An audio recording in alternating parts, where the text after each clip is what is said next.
அப்படின்னு கொடுத்துருக்காங்க. ராவை 4 டிஃப்ரெண்ட்டாக நமக்கு எழுதுகிறாங்க. பேராகிராஃபில் வேர்ட்ஸில் யூஸ் பண்ணுறாங்க. அதோடைய ரூல்ஸ் அதை என்ன எப்படி படிக்கணும்னு பார்க்கலாம். இப்போ நார்மல் லெட்டர் ரா எடுத்துக்கலாம். ஸோ நான் ஆல்ரெடி சொல்லியிருக்கேன், எந்த ஒரு மாத்திரவுமே இல்லாமல் ஒரு லெட்டர் பிளெயினாக வேர்டோட லாஸ்ட்டில் வந்துருந்துச்சுன்னா அதை ரான்னு படிக்கக்கூடாது. அதில் இருக்க ஆ சவுண்டை எடுத்துகிட்டு இர் அதான் படிக்கணும். கா ஜா இர் காஜர் கேரட். அதுக்கடுத்து இன்னொரு ரூல்ஸ் சொல்லியிருக்கேன், இந்த எழுத்தை பார்க்கணும்.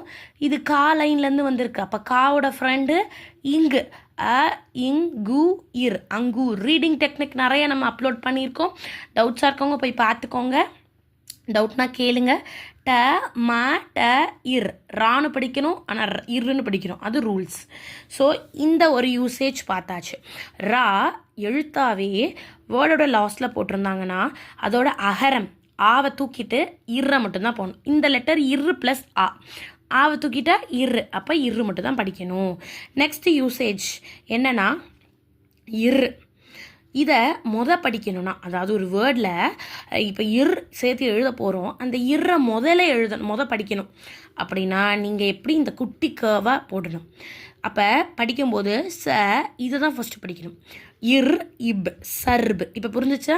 நான் இர்ரை படிக்கணும் அப்படின்னா இந்த குட்டி கர்வ் போடணும். இப்போ இதை பாருங்கள். சூ தானே படிக்கணும்னு சொன்னால் எழுத்துக்கு படிக்கணும். சூ இர் ய சூரிய. ப இர் வ இத் பருவத். அதாவது எழுத்துக்கு முன்னாடி இர்ரை படிச்சுட்டு தான் எழுத்துக்கு வரணும்னா நீங்கள் இர்ரை இந்த குட்டி கர்வாக போடணும். அடுத்த யூசேஜ் பார்க்கலாமா? அடுத்த யூசேஜில் பாருங்கள், இப்படி சைடில் கோடு போட்டிருக்காங்க. இதுவும் இரு தான். இதை செகண்ட் பிளேஸாக படிக்கணும்னா இப்படி போடணும். என் வேர்டில் எழுத்தை படிச்சுட்டு இந்த சிம்பிள் இர்ரை செகண்டாக படிக்கணும்னா இப்படி போடணும். இப்போ இதில் ஃபஸ்ட்டு படித்தோம் இல்லையா, சூ ச இர் இப் சர்புன்னு படித்தோம் இந்த இர்ரை. இங்கே பாருங்கள், ச இக் ர சக்கரை. ஓகே, சக்கரை சக்கர். ச இன் எழுத்தை தான் படிக்கணும். த இர் மா சந்தர்மா.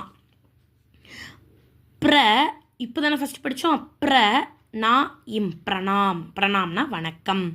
நெக்ஸ்ட்டு நம்ம வார்த்தையோட மெய்யெழுத்து பிளேஸில் வந்துருச்சு. அதுக்கடுத்து ரா வரப்போகுதுன்னா இந்த மாதிரி ராவை எழுதணும். ட்ரக். இட்டு ர இம் ட்ரம்.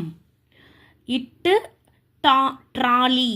இப்போ இதுனா மெய்யெழுத்து வந்திருக்கு பாருங்கள். இந்த 3லையும் ஒரே ரூல்ஸ் தான்.